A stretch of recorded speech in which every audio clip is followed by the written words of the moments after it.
Good afternoon. Earlier today, Attorney General Dana Nessel was joined by officials from the Department of Justice and the FBI to announce state and federal charges against 13 members of 2 militia groups who were preparing to kidnap and possibly kill me. When I put my hand on the Bible and took the oath of office 22 months ago, I knew this job would be hard. But I'll be honest, I never could have imagined anything like this. I want to start by saying thank you to our law enforcement. Thank you to the fearless FBI agents. And thank you to the brave Michigan State Police troopers who participated in this operation, acting under the leadership of Colonel Joe Gasper. I also want to thank Attorney General Nessel and the U.S. Attorneys Burge and Schneider and their teams for pursuing criminal charges that hopefully will lead to convictions, bringing these sick and depraved men to justice. As a mom with 2 teenage daughters and 3 stepsons, my husband and I are eternally grateful to everyone who put themselves in harm's way to keep our family safe. All right, welcome to the Law and Crime Report. I am Bob Bianchi. I'll be your host today. Dramatic developments. There were 6 men that were arrested in that plot. And you may remember, because Law and Crime Network covers this gavel to gavel like we do all stories, that the defense lawyer for one of those individuals charged said, this is just bawdy talk. They say some things. They didn't really mean it. You guys are all misinterpreting it. First Amendment. Well, major development. Let me make sure I get this right. Gerbin, 25 years old, has just pled guilty in federal court to conspiracy charges. And the icing on top of the case for prosecutors is that he is agreeing to fully cooperate with law enforcement officers with respect to the other defendants in the case, including the fact that he and they had a house that was built to model the governor's house and it was called a shoot house. And they were actually in operational plans in order to be able to kidnap her from her vacation home. He gave full chapter and verse as to who was involved, what the plans were, what people did, electronic data that also supported confidential information and cooperating witnesses. Let's get right to it, because this is going to be a major development in this major case, because we are talking about the kidnapping and potential assassination of government officials. I don't care where you are on the spectrum, Democrat, Republican, or otherwise, it just can't be in a country that follows the rule of law. Let's go to Lisa Lockwood, soldier turned undercover narc and SWAT team member, the United States Air Force with a tour of duty in Operation Desert Storm, an undercover narcotics detective, a crime analyst, and she wrote the book, Act As If, and it basically talks to you about how to achieve, and she does a lot of consulting in that regard with respect to being a life coach. And Mike Koribanics, my friend here in New Jersey, who is a former assistant prosecutor in Hudson County. We served long-term together in that office. He is a certified New Jersey Supreme Court trial attorney. There's only 250 of those out of approximately 90,000 lawyers in the state of New Jersey. Impressive credential. And he is a law and crime analyst and a trial lawyer, like one of the best I've ever seen. Welcome to the show, guys. I want to go to you, Mike, first on this. We all know about the 5K cooperation. Our audience may want to know, okay, he pled guilty to conspiracy. He's willing to cooperate, but what's his sentence going to be? But you know what goes on there, Mike. There is no sentencing recommendation at this point in time. Educate our audience about what the feds do when you're on Team Fed, and how basically they extract as much as they can, have you fully cooperate, talk to them truthfully in order to get that coveted 5K cooperation letter. Bob, I think the word you used, coveted, really explains it.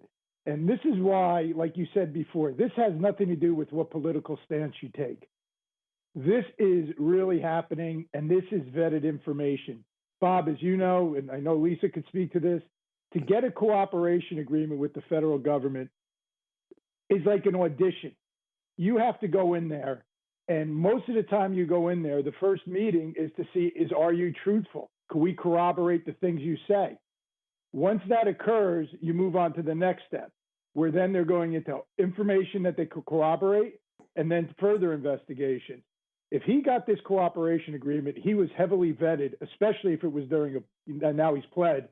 And as much information as he gives, he will get credit. And the more credit it is, the better his sentencing recommendation will be by the government, because they're in control, but the judge has the ultimate say here.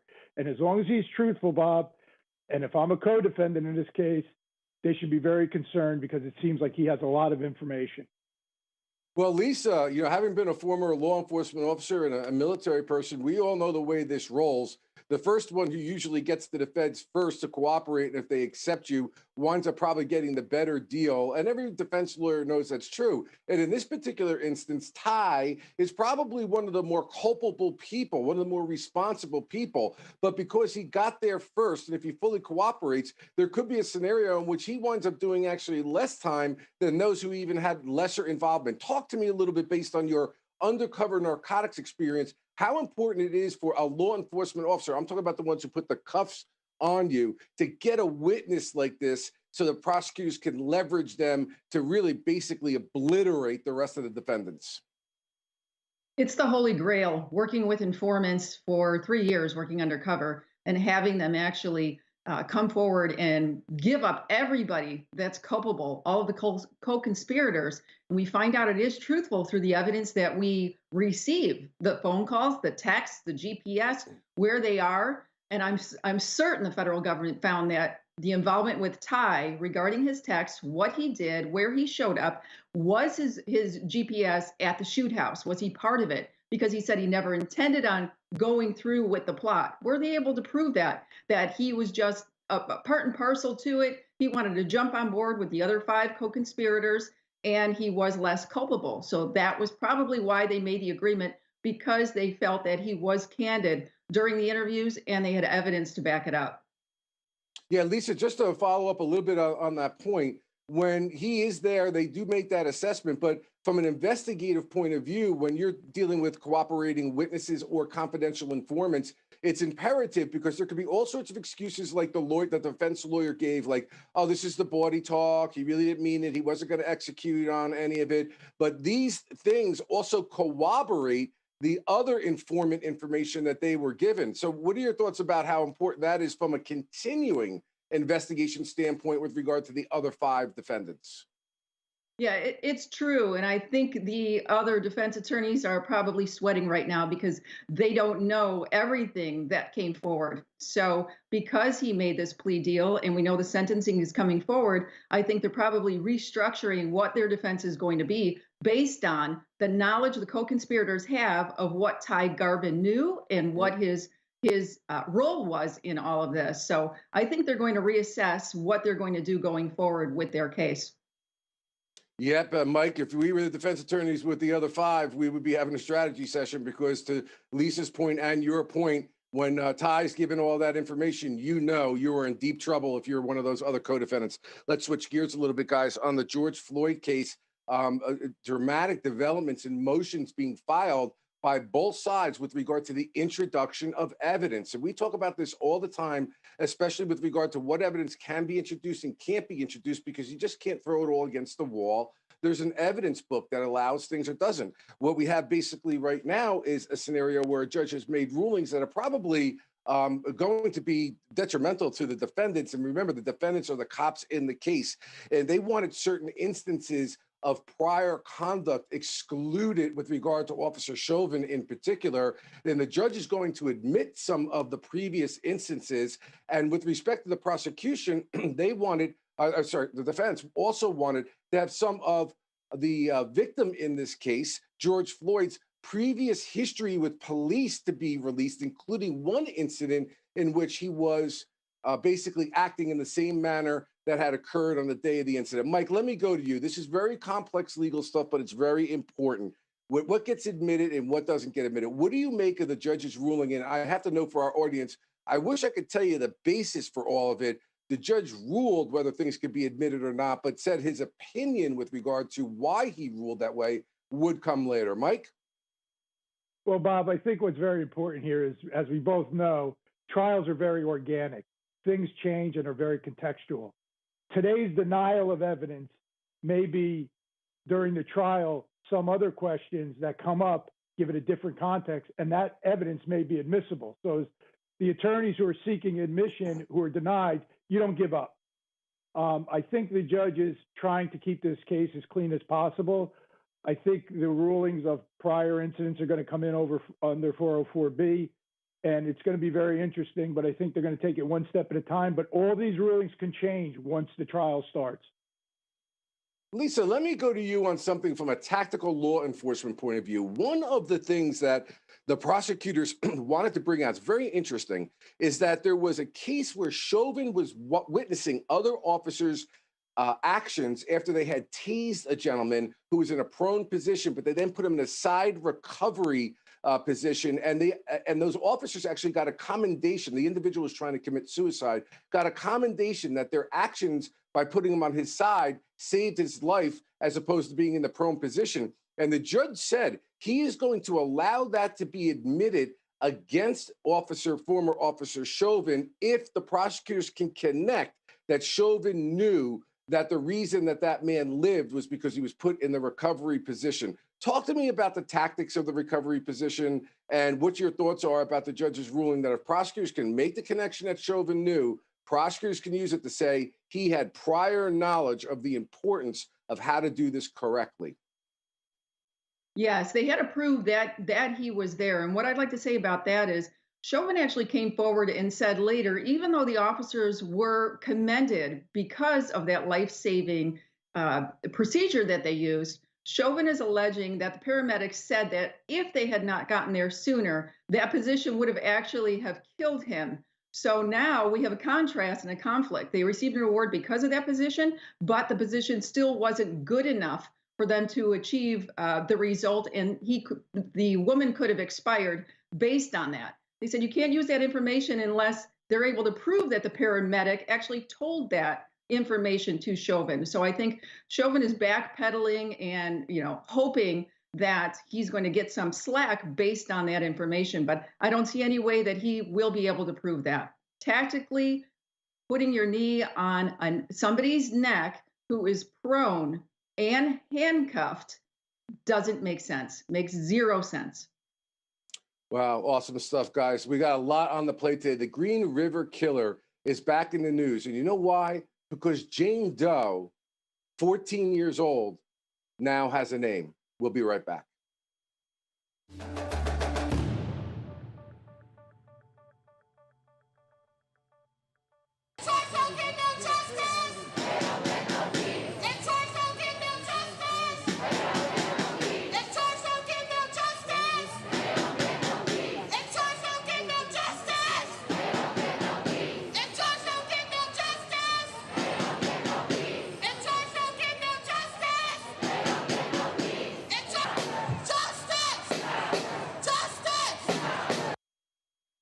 Well, there's loud protests and demonstrations that are going on outside of the courthouse with regard to this case and with Derek Chauvin in particular, as you see there in the George Floyd matter. And don't think that judges aren't listening to this. In fact, the judge basically has said that while the Derek Chauvin trial is up and running, he's suspending other trials, other non-related trials, because of their fear of safety and concern. It's a big issue. Mike, I want to go to you on this first. I mean, me and you have been involved in cases where maybe not to this intensity, but we've been involved where there's protests. And of course, you're always worried about its impact on jurors. That's number one. I mean, we believe in a fair system, fair fight in that courtroom, let it happen. But we are literally at a point right now where a judge is suspending trials because he's afraid that other jurors, other defendants, other prosecutors, and other defense lawyers, I would imagine, can somehow get caught up in this, and that those trials could be tainted and or dangerous. What do you think about the judge's ruling?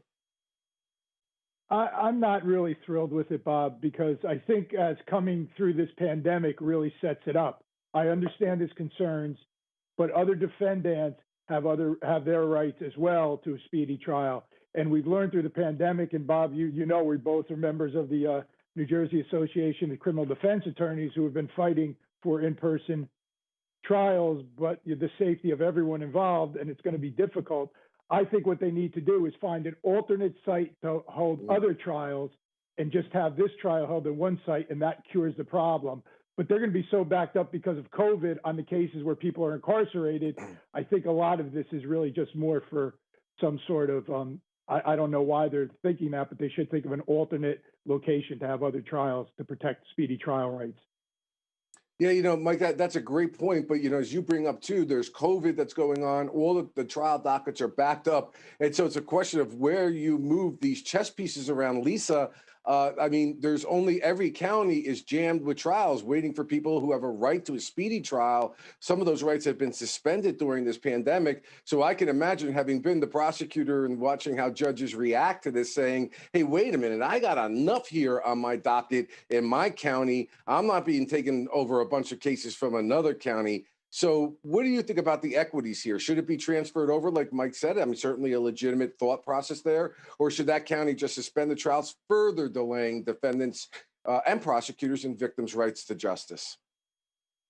I also was trying to think of a solution to that, because you have to think about what the pulse is of the people who are in that vicinity, the people who want to come and continue protesting, and what their ulterior motive is. So what intel did the judge receive regarding what was going to happen when this trial actually starts? So you do need to pay attention and make sure that people are safe. Of course, they're going to have more police officers and more security there to make sure that that unfolds in a very safe way, as safe as you possibly can. Putting it in another venue, I think also we have the issue of those cases being backed up. If you're moving one courthouse to another courthouse, what happens to the ones at the other courthouse? So coming up with a viable solution that's going to get the speedy trial that everybody deserves in cases that are backed up is going to be difficult. I don't know how they would be able to do it to make it as fair as possible, but also keeping that courthouse as safe as possible and the other defendants and jurors. Yeah, Mike, listen, we're always looking for fairness in the cases. And even as a prosecutor, you don't want to have an environment where you can get a conviction and it can later be reversed, which we see all the time. What extent do you think a judge can go to in order to preserve the protection of the people, as well as allow them to demonstrate, but not infect the outcome of the litigation itself? We're seeing this. We saw this with Weinstein. We're seeing this more and more, where people are outside screaming. Jurors are listening to it. Jurors may be frightened. And look, I want to get a conviction, but I want to get it the right way. I want to get the fair way as a prosecutor. Well, Bob, I don't want to be misunderstood. I wasn't talking about a change of venue. I was literally talking about how people have discussed going to having trials in empty warehouses where you can socially distance, where you could do everything and be protected from the elements outside. That's basically what a courthouse does. And all they need to do is move it to a neutral location. I'm sure the government has vacant buildings where they could do this and accommodate everything. That's what I think is the most common sense and doesn't affect any constitutional rights. Just a separate building away from other trials. Mike Koribanics with an amazing suggestion, using a warehouse or other facility. We are learning to do more with less. That really is great, Mike. You should ring them up and give them that suggestion. Honestly, that is a way that we can modify it and make it fair for everybody. Great job, Mike. Okay, let's switch gears a little bit. The Green River Killer, Gary Ridgway, starting his killing spree back in 1982. By all estimations, the best we can approximate, there have been 49 murders that this man has committed. He pled guilty to most of them, but there were 4 women that remained unidentified. But due to some great forensics that were being done by police and anthropologists, one of those Jane Does is now no longer Jane Doe, but she is Wendy Stevens. Let's go to Anjanette Levy from the Law and Crime Network for a little brief description as to what's going on with this great discovery that Jane Doe now has a real name. For decades, those remains were simply known as Bones 10, but DNA technology has finally identified her as Wendy Stevens. For years, in the 1980s and 90s, the Green River Killer terrorized the Seattle area. The remains of young women and girls left in wooded areas around the river. I was just a kid when this crime really first started impacting our community here. So I've seen it both growing up in Seattle, and it was seeing the work and how it was featured here was one of the things that motivated me to join the sheriff's office. Kings County Sheriff's Office Sergeant Tim Meyer said the Green River Task Force worked tirelessly to find the murderer. Gary Ridgway was on their radar. But it wasn't until 2001 that DNA testing confirmed Ridgway was the killer. As part of a plea agreement, he confessed to murdering 49 girls and women and led detectives to more remains. The work of identifying victims wasn't over, including a set known only as Bones 10. She was in our system known as Bones 10, and that was just a designator that was given for our investigators. All of our detectives, everyone at the medical examiner's office, they are not satisfied with it. Yeah, a little bit of a video thing there, but we understand exactly what went on here.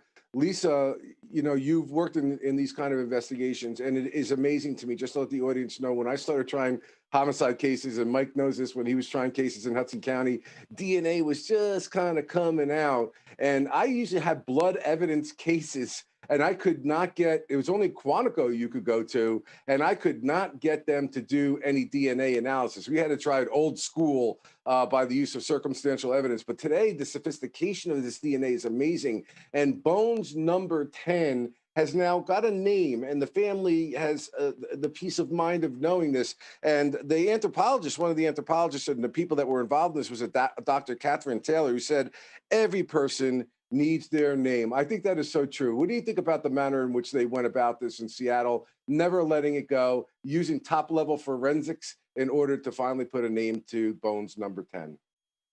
It's so incredibly groundbreaking, and we've been doing this for many years now. I know when I was a police officer, yes, we were doing DNA and going forward with that, but it took forever to get the results. So we have more of a rapid response right now. Genealogy, using these formats and these platforms to try and identify people who are associated and members of the family, that has been incredible. In the last 3 years alone, we're able to solve cases that we've never been able to solve before based on finding family members and going forward with that. So I think it's amazing. One thing we do know with Gary Ridgway is he actually did admit to killing 71 people. So 49 that he was convicted for, but 71 people. So all those other ones that are at large, all the Jane Does that are across the nation in various places, I think this is going to give incentive to detectives to start opening up some more of these cold cases and submitting that DNA and information that they have for genealogy searches to be able to get closure to the family members who have missing persons still. Yeah, no doubt. The development of the genealogy matches has really been extraordinary when people are giving their DNA to these various organizations and they're able to start to build a family tree has led to a number of solving of cases, Mike, in the last couple of years. Mike, thoughts about the idea that when we were baby prosecutors, we didn't have social media, we didn't have computers, we didn't have cell phones with geospatial tracking abilities. And I can tell you that when I left, became a defense attorney for 12 years, and then when I got appointed to be the county prosecutor, I was like, oh my gosh, all the additional stuff that we have and tools at our disposal that are just amazing in terms of being able to solve and prove cases. It is amazing. And Bob, it cuts both ways. A lot of people just focus on DNA and saying, oh, convict, convict, convict. But the beautiful thing about DNA is many who were wrongly accused and wrongly convicted because of circumstantial evidence, things that really left reasonable doubt and things of that nature, have been solved, and people have obtained their freedom and they've tried to correct it. So DNA works both ways because, like we were taught as baby prosecutors, Bob, facts are very stubborn. They're difficult to move, and DNA is now becoming more of a fact science than any other process they have. Mike, you bring up a great point I want to follow up on. When we were trained by our bosses in Hudson County, we were always told the guiding star was to do the right thing. It's not about securing convictions. It's about doing justice. Now, sometimes it's different things to different people, but at least our North Star was to do the right thing. Unfortunately, I can't say that philosophy or ethos permeated every office. And certainly I've seen that in my experience from years, as I went forward. But with regard to your point about DNA exonerating people, the fact of the matter is innocent people do get convicted of crimes. Yet, Mike, have you seen this stubbornness a little bit where there's controversial cases and prosecutors are still objecting to having the DNA matched? Like, if it were me on any case I ever prosecuted, and I prosecuted a lot of homicides and put people away for a long, long time, life sentences, I would want to make sure we got it right I mean, I wanted the person convicted because I believe they did it, but I'm not omnipotent. Bob, I couldn't agree more, but I always remember what we were taught back when we were young prosecutors and trying cases. We were taught, do the right thing and make sure your convictions stick. Make sure they stick. And Bob, the biggest thing is your reputation is all you really have as a prosecutor or a defense lawyer. So if you're not open to do fairness and you're just there to get convictions, to get headlines, you're in the wrong profession. Yeah, Lisa, but what do you think about this idea? Like, I understand cop culture, you understand cop culture and prosecutor culture. Why is there this resistance to allowing people to use DNA that was recovered a long time ago and to take advantage of the very same things that law enforcement is allowed to do at the snap of their fingers or at any opportunity they want? Why do defense attorneys sometimes have to jump through hoops in your mind? Wouldn't the DNA show, if it's the person's DNA, wow, you not only got a conviction, but it was the right person? What do you think is going on there? Is it a tunnel vision? What's the mentality? Unfortunately, I think it comes down to one thing, and I've said this before, John Wayne syndrome. The fact that I did it the right way the first time, and you can't come back and try to get it again and take it away from me. So there's a little bit of, I would have to say, some grandiosity and maybe some narcissism tied to that they don't want to go down by saying that their original case, there was a flaw, there was something wrong, there was something missing. So you're going to reveal the cards of that missing part, and it's personal. So unfortunately, not having the ethos, as you said, or the best moral compass going forward. We have police officers who have coerced confessions and gotten false confessions. And we know that, and that has come out. So that's why Project Innocence and programs such as that to try and find the real truth using DNA is the best format going forward with that. There's no question when you have that evidence.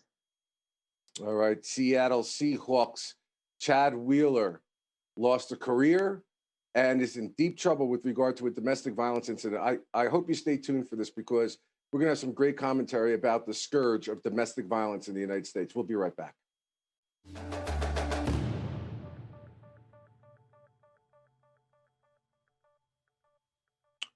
All right, I'm not a big football fan follower, nor am I with regard to the rap world and the music world, but we got two stories coming up about that. So my guests are going to help me out to explain the cultural significance of what we're dealing with. One of these is Seattle Seahawks, Chad Wheeler. He was arrested on suspicion of felony domestic violence. He's an offensive tackle. The victim is his girlfriend, or was his girlfriend, and he was released on a no-contact order for $400,000 bail, and he had to surrender all weapons. Police responded to the call and indicated that they heard the woman screaming from inside a bathroom, and that the football player, the defendant, Mr. Wheeler, had asked her to bow to him, and when she didn't, threw her on a bed, assaulted her, told her that she was yelling that on 911, I'm going to be killed. The physical fight ensued. The woman was screaming, as I said, when they got there, and he grabbed her and then tried to strangle her. She passed out, according to the victim, and when she woke up, he looked at her and said, "Wow, you're still alive?" So this is obviously a very dramatic thing. Guys, I want to give you a statement that Chad Wheeler had sent out. He's been cut from the team, and he wrote, "Events happened over the weekend that transpired from a manic episode. I am deeply sorry for the pain and suffering that I've caused Aaliyah and her family.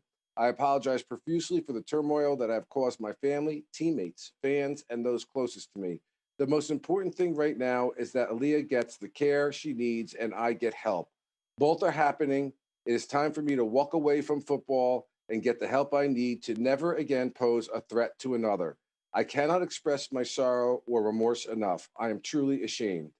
That was posted on Twitter. A very, Mike, as a defense lawyer, I want to go to you. Never want your clients making these statements, but, I really find this fascinating. As you know, my law practice right now does a lot of work with family law attorneys whose clients either get involved in domestic violence cases or are victims in domestic violence cases or have crimes charged in the domestic violence context, because we always used to say as prosecutors, today's domestic violence is tomorrow's homicide. So I think that this was actually a smart move, because one of the things that we try to do in our practice is that if you have committed or alleged you have committed an act of domestic violence, is to get help. to try to show prosecutors that you recognize, you accept responsibility, you're willing to accept the consequences. And what prosecutors want to know, Mike, is that you're not going to be back again doing something worse. What do you think about the move of putting this statement out there? You know the lawyer had to have some involvement in that. Bob, I think it was a brilliant move. It was a brilliant move from a defense. And this is not to take anything away or detract or distract from the victim. She is at the center of this. But the very fact, Bob, as defense attorneys, sometimes we know there are cases that are just not winnable. And if this is sincere, I think this was a very good move. And I also like the fact that he focused more on the victim than himself, mentioned her first, wished her the best, but admitted that he has a mental problem that needs to be addressed. And we are in the middle of a pandemic now. We've seen the failure of mental health for all people who are developing. Imagine if you had it at the beginning, how much this could aggravate it. I think this was a good move, and I hope he gets the help, and she is safe. Lisa Lockwood, the pandemic has certainly exacerbated situations, particularly for women. Not that men are not victims of domestic violence, but on top of the cycle of violence that we see in domestic violence cases, these victims feel even more isolated because their abusers are many times, because of the pandemic, locked in. They're afraid to email. They're afraid to avail themselves of services. But I want to know what your opinion is about, at least my philosophy, that we all have the ability to be able to help in this situation. That includes even those who defend people who are accused of domestic violence, because that lawyer has an opportunity to be able to get services and help to that person as a way both to help them in their case, but to help them as a person to ensure it doesn't happen again. This needs to be done like a village, as they say, right? Everybody needs to be involved. Lisa, what's your perspective? Because I know from having read your website that you are very familiar with the cycle of abuse. I am, Bob. And I had been a victim, and I'm also a survivor of domestic violence before I was a police officer. And I know without a doubt that he had probably exhibited some kind of behavior prior to this manic episode. So he probably had some untreated mental health issues. And then it got to the point where he did go ahead and have this mental breakdown.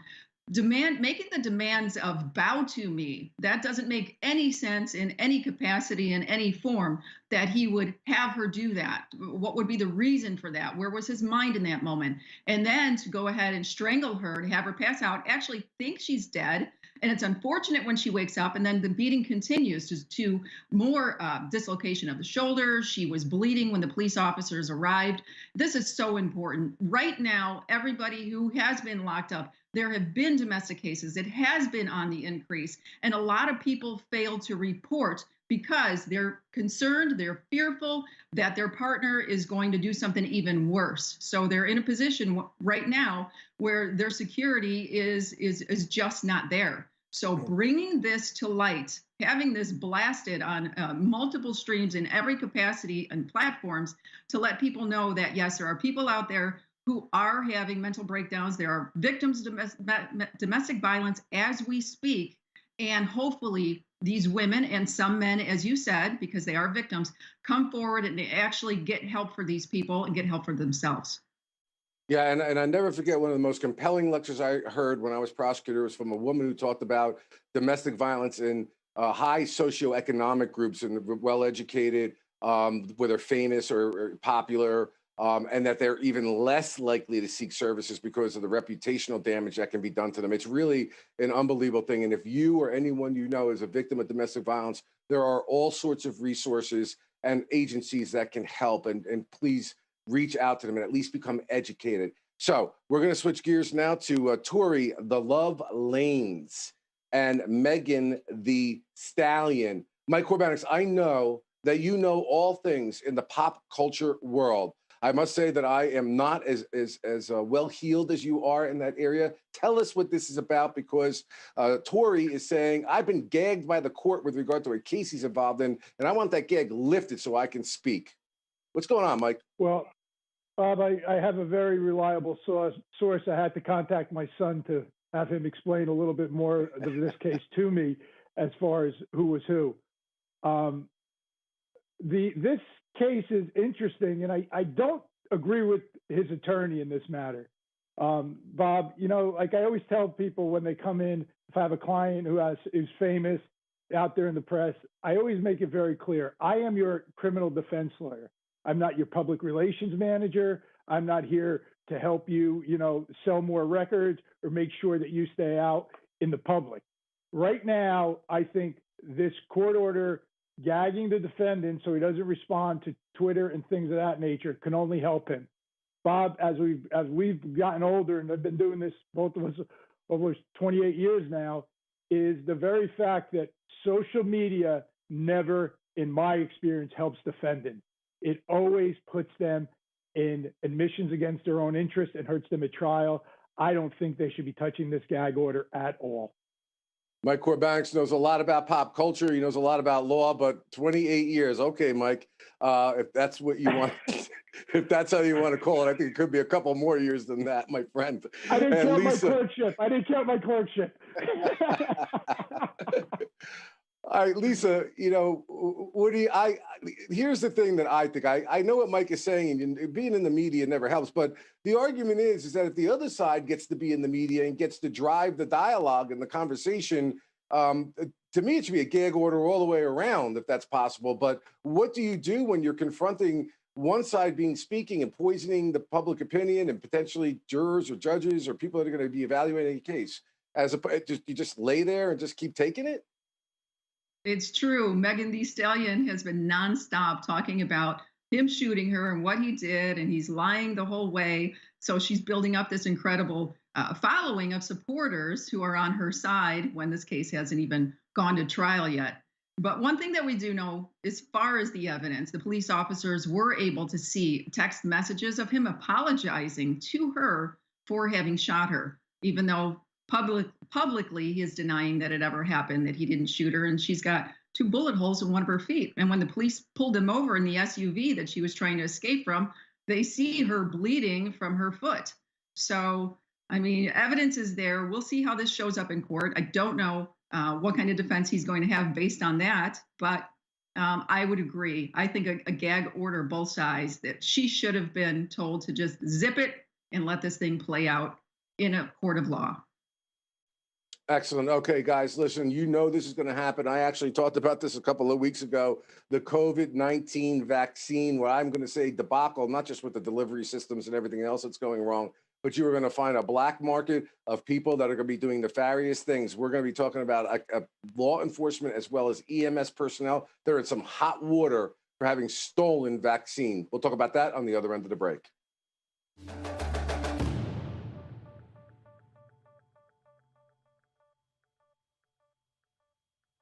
All right, well, here we go. In Polk County, Florida, a paramedic of the year, quote unquote, and a fire rescue captain are accused of theft of the COVID-19 vaccine after an investigation of all bollocks, paperwork, and all sorts of things of that nature occurred. And it was determined, at least allegedly, that these individuals were taking that stuff for their own personal use for their families. Let's go to a press conference where they announced the charges as to what occurred here. He confessed. He said, I made all that up. I made up the one real victim, and I made up the other 2 names. I made up the email stuff that I sent. It was all fraudulent. It was wrong. We go, why would you do that? He said, well, he said there's this captain, and I give you the captain's name because he's under criminal investigation. He would be arrested today, but he's on his way back from out west. He will be arrested upon his arrival here. There's a captain at the fire department called Tony D'Amano. And Tony supposedly went to Joshua Cologne and said, you know, I'd like some vaccine for my mother. And Joshua Cologne said, rebuffed him, said, no, I can't do that. So he made several requests of this vaccine from the paramedic.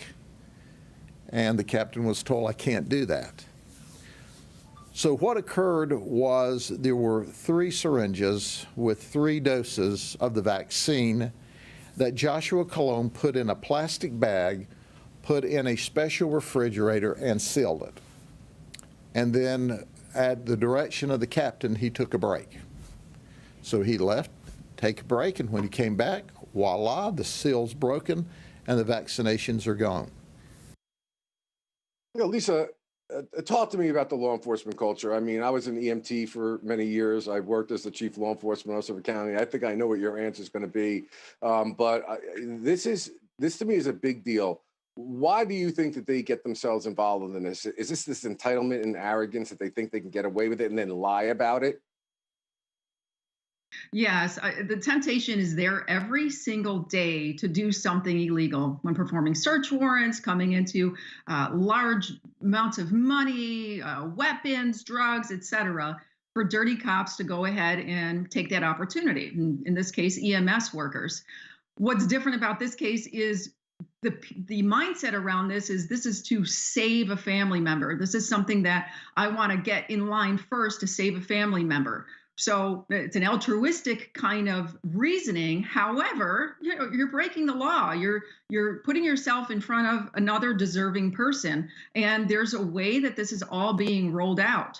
So what's happening here is that particular case of him saying he wants it for his mother and whoever else the other two vaccination vials were going to go to, and then threatened him to say, I know that you're selling them. So if you don't do this, I can dangle that over your head to get you arrested. So out of the 30 vials, 21 were legitimately administered to the people who were in line and lined up the proper way.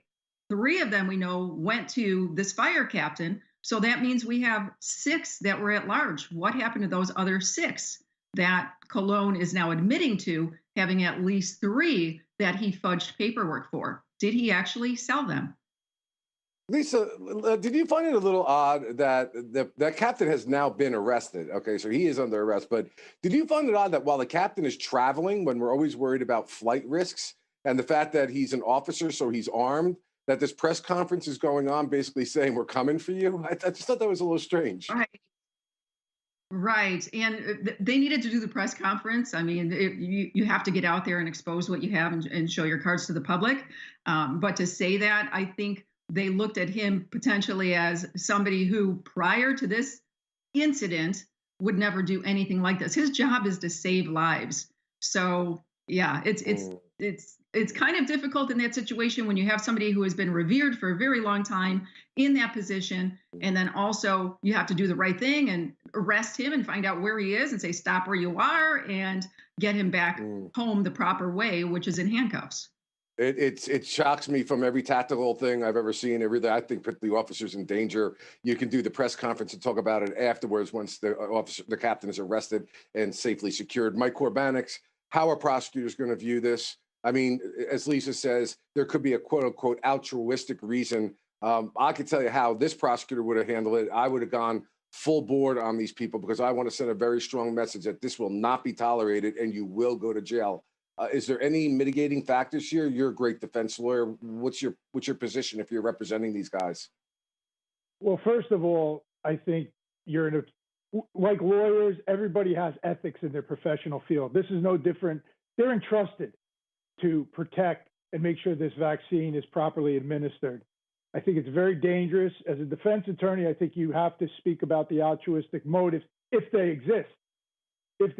Because we've got missing doses and things of that nature. I just think the press conference, it was more important for that sheriff to get out to everyone, to remind them that this is not a free-for-all. This vaccine is very important, and you have to maintain a dignity and your ethical obligations.